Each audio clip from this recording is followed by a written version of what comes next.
किसी ने क्या खूब कहा है, बाजार से सब कुछ मिल जाता है, पर माँ जैसी जन्नत और बाप जैसा साया कभी नहीं मिलता। कुछ लोग इस बात को मानते हैं और कुछ लोग नहीं मानते। आज की कहानी एक ऐसे ही बेटे की है, जिसके लिए उसका पिता भगवान था। एक पुलिस वाले ने एक वृद्ध व्यक्ति को मारा थप्पड़। वे नहीं जानता था कि वे कलेक्टर का पिता है। फिर जो हुआ वे पूरे बाजार की रूह को हिला देने वाला पल था।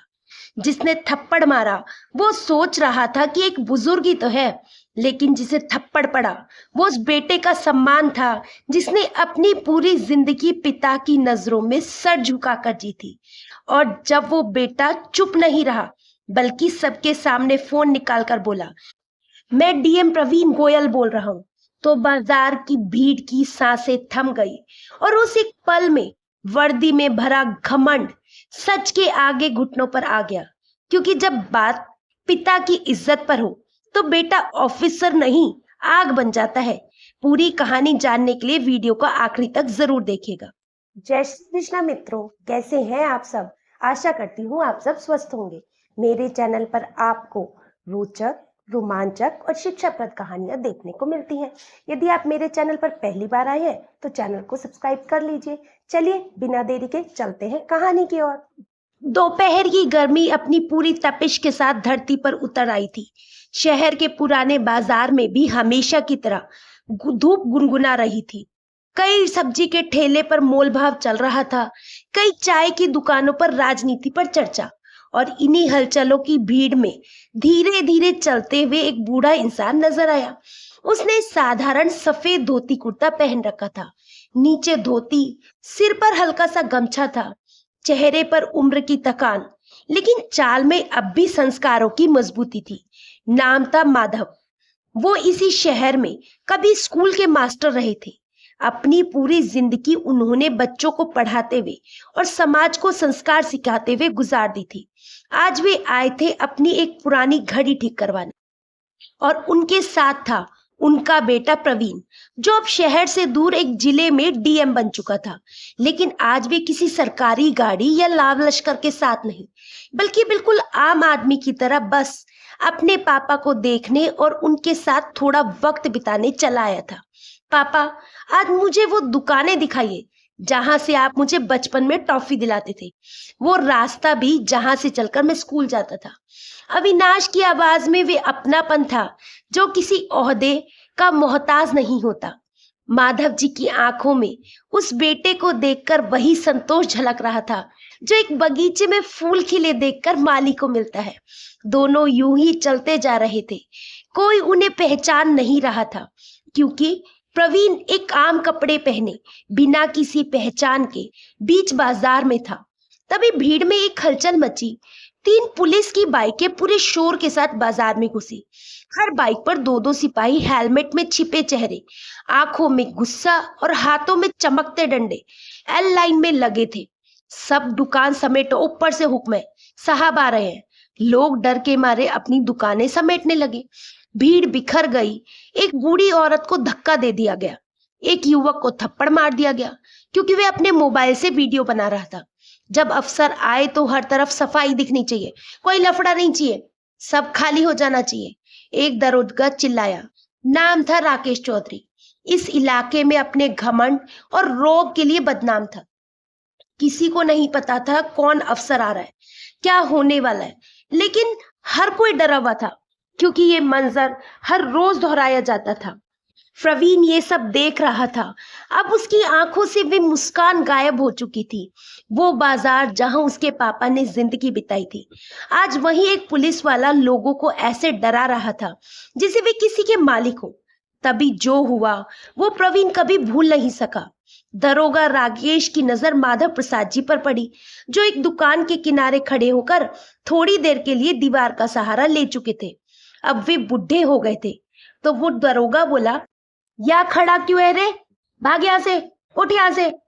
माधव जी बोले, बेटा बस थक गया हूं, 2 मिनट बैठ जाता हूं। राकेश गर्जा, तेरे जैसे ही भीड़ लगाते हैं, सिखाता हूं तमीज। और फिर एक जोरदार थप्पड़, जैसे पूरे बाजार की आवाज वहीं थम गई। कोई चाय नहीं उबली, कोई सब्जी नहीं तोली, हर दुकान का शटर वहीं अटका रह गया। प्रवीण वहीं खड़ा रह गया। उसकी आंखें बंद थी, लेकिन कानों में वे थप्पड़ गूंज रहा था, जैसे वो सिर्फ उसके पापा के गाल पर नहीं, उसके आत्मसम्मान पर पड़ा हो। कई सेकंड बीते, फिर उसने आंखें खोली, चुपचाप मोबाइल निकाला, एक नंबर डायल किया, बोला, मैं प्रवीण गोयल बोल रहा हूँ, डीएम सोमपुर जिला। अभी इस वक्त मुख्य बाजार चौकी के दरोगा राकेश चौधरी और उसकी पूरी टीम को सस्पेंड किया जाए और एसपी साहब को तत्काल मेरे पास भेजा जाए। फोन रखकर प्रवीण अपने पापा के पास गया, उन्हें सहारा दिया, पास की दुकान के स्टूल पर बिठाया। बाजार की हर आंख अब उस ओर थी। कोई नहीं समझ पा रहा था कि ये कौन है, जिसकी एक आवाज में पूरे सिस्टम की हवा बदल गई। दरोगा राकेश लड़खड़ाता हुआ बोला, आप कौन हो? प्रवीण ने बड़ी शांति से कहा, मैं वही हूं जिसे तुमने आम आदमी समझा, और मैं वही हूं जो अब इस सिस्टम को उसका असली चेहरा दिखाने आया हूं। मैं इस जिले का डीएम हूं और तुमने मेरे पापा को मारा है। अब तुम्हारे लिए सिर्फ एक रास्ता बचा है, कानून की गिरफ्त में जाना। सिर्फ कुछ ही मिनटों में एसपी साहब मौके पर पहुंच चुके थे। प्रवीण ने उन्हें मोबाइल में वे वीडियो दिखाया जिसमें एक सेकंड दर्ज था। एक बूढ़ी औरत को धक्का, एक लड़के को थप्पड़, दुकानदारों से जोर दबस्ती और फिर एक बुजुर्ग शिक्षक को सबके सामने अपमानित करने वाला वे थप्पड़। एसपी कुछ नहीं बोले, बस चुपचाप सर झुकाकर खड़े रहे, क्योंकि प्रवीण अब सिर्फ एक अधिकारी नहीं था, वे अब पूरे जिले की अंतरात्मा बन चुका था। उसी वक्त दरोगा राकेश और उसकी पूरी टीम को मौके पर ही निलंबित किया गया और जीप में बिठाकर थाने ले जाया गया। बाजार की भीड़ जो अब तक डरी सहमी थी, धीरे धीरे ताली बजाने लगी। किसी ने धीरे से कहा, साहब तो सच में अपने जैसे हैं। किसी की आंखों में राहत थी, किसी के चेहरे पर उम्मीद, जैसे सालों बाद बाजार ने इंसाफ की शक्ल देखी थी। प्रवीण ने अपने पापा का हाथ थामा, धीरे से पूछा, ठीक है ना पापा? माधव जी की आंखों से आंसू निकले, लेकिन होठों पर सिर्फ एक बात, बेटा, आज तूने मेरे जीवन की सबसे बड़ी परीक्षा पास कर ली। उस रात प्रवीण अपने ऑफिस नहीं गया, बल्कि सीधे अपने सरकारी आवास पहुंचा। कमरे में अंधेरा था, लेकिन उसकी आंखों में अब एक नई रोशनी थी। उसने एक पुरानी फाइल निकाली, जनता की शिकायतें, जिसमें हर थाने, हर चौकी, हर पुलिसकर्मी पर आए शिकायती पत्र दर्ज थे। कहीं पर रिश्वत की शिकायत, कहीं मारपीट की, और कहीं अवैध गिरफ्तारी, और कहीं चुपचाप रात को लोगों को उठा ले जाने की खबरें। प्रवीण जानता था ये सिर्फ एक थप्पड़ का जवाब नहीं है, ये उस अव्यवस्था की सफाई है जिसने लोगों का भरोसा तोड़ा है। सुबह हुई, प्रवीण ने ना वर्दी पहनी, ना गाड़ी मंगाई, ना सुरक्षा ली, बस जीन्स पहनी, कुर्ता डाला और एक पुराना बैग उठाकर निकल पड़ा। मंजिल थाना सूरजपुरा। यहाँ की शिकायतें सबसे ज्यादा थी।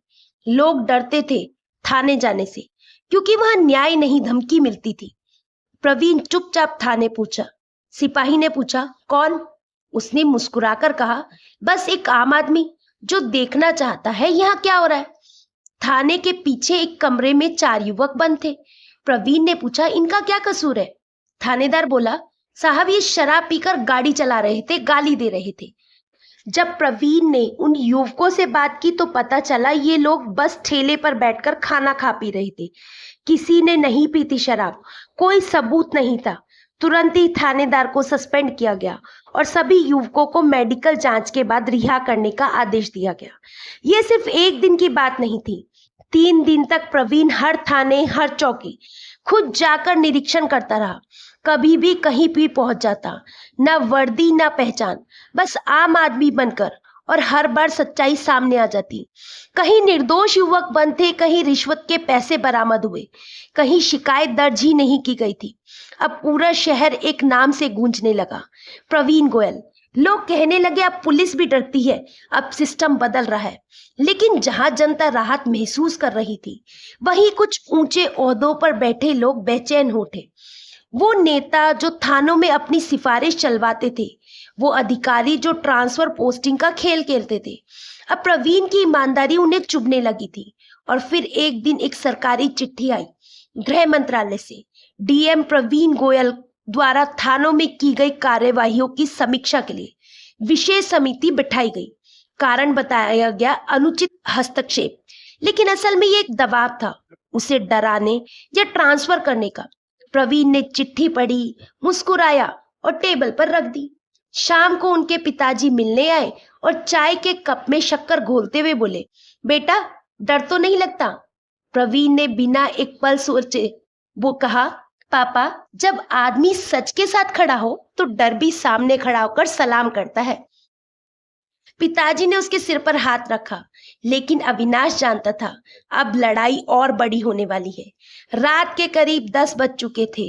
प्रवीण ने अपने कमरे की बत्ती बुझा दी, फिर पुराने कपड़े पहने, हल्की दाढ़ी वाला मेकअप किया और सिर पर टोपी पहन ली। ड्राइवर और सिक्योरिटी गार्ड से कहा, तुम लोग आज छुट्टी पर हो, और खुद गाड़ी चलाकर निकल पड़ा उस जगह की ओर जहां सबसे ज्यादा अंधेरा था, भीमराव कॉलोनी। ये कॉलोनी शहर के बाहरी छोर पर थी, जहां सड़कें टूटी हुई थी, गलियों में लाइटें नहीं थी और लोगों की उम्मीदें भी कहीं दम तोड़ चुकी थी। प्रवीण एक छोटी चाय की दुकान पर रुका। दुकानदार करीब 50 साल का दुबला पतला इंसान था, जिसके चेहरे पर नींद से ज्यादा लाचारी भरी थी। भाई साहब, यह पुलिस रात को आती है क्या? प्रवीण ने सामान्य स्वर में पूछा। दुकानदार ने एक बार गौर से देखा, फिर लंबी सांस लेकर बोला, आती है, और जब आती है तो कोई बेटा घर नहीं लौटता। कभी किसी को उठाकर ले जाती है तो कभी किसी पर झूठा केस थोप देती है। शिकायत क्यों नहीं करते? कहाँ करे बाबूजी, गरीब की सुनवाई कौन करता है? थाने जाते हैं तो धमकाया जाता है। हमें बस जीने की इजाजत चाहिए। इंसाफ की उम्मीद तो छोड़ दी है हमने। प्रवीण ने जेब से एक विजिटिंग कार्ड निकाला और धीरे से आगे बढ़ाते हुए कहा, अगर कभी कुछ हो तो इस नंबर पर फोन करना। मेरा नाम प्रवीण गोयल है, मैं इस जिले का डीएम हूँ। दुकानदार चौंक गया, उसके हाथ कांपने लगे। उसने कहा, तो आप ही हैं वे जिनकी बातें अब लोग फुसफुसा कर नहीं, गर्व से करने लगे हैं। प्रवीण मुस्कुराया और तभी एक जीप कॉलोनी के मोड़ पर आकर रुकी। 4 पुलिस वाले उतरे और साथ था दरोगा विजयपाल। नाम पहले से ही कुख्यात था। उन्होंने घर का दरवाजा पीटना शुरू किया। खोलो, गांजा पी रहे थे क्या? बेटे चलो थाने। घर से 2 युवक घसीट कर निकाले गए। अंदर से औरतों के रोने और बच्चों की चीख सुनाई देने लगी। प्रवीण चुपचाप सब देखता रहा। फिर उसने तुरंत फोन किया, पंकज तिवारी, तुरंत भीमराव कॉलोनी पहुंचो, यहाँ अवैध गिरफ्तारी हो रही है और वीडियो ऑन रखना। और वे आगे बढ़ा, भीड़ हटाते हुए बोला, रुको। दरोगा चौका, अबे तू कौन है? प्रवीण ने टोपी उतारी और कहा, मैं वही हूं जिसे तुम आम आदमी समझते हो, लेकिन अब मैं तुम्हारे कानून के सामने गवाह बनकर खड़ा हूं। इसी बीच पंकज तिवारी जीप से उतर चुके थे। उन्होंने कहा, युवकों को छोड़िए और अपने पहचान पत्र दिखाइए। विजयपाल समझ चुका था कि अब मामला उसके हाथ से निकल चुका है। प्रवीण ने कहा, मैं इस जिले का डीएम हूं और अब ये सारा रिकॉर्ड सबूत बन चुका है।